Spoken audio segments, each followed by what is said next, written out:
প্রিয়, বাইকটা একটু আস্তে চালিও, কারণ তুমি আমার কাছে খুবই দামি। এই কথাটা এই চকলেটটার উপর লেখা আছে। আর এটা তুমি তোমার প্রিয় মানুষকে যখন দেবে, বলো তো সে কতটা খুশি হবে।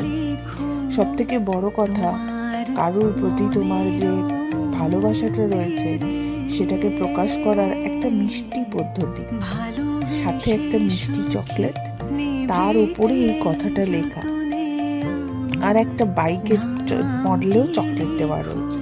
তাহলে বলো জিনিসটা কত সুন্দর দেখতে হবে। আর এইটা হচ্ছে তার ফাইনাল লুক। জিনিসটা ভালো লাগলে অবশ্যই একটা লাইক করে দিও। ধন্যবাদ।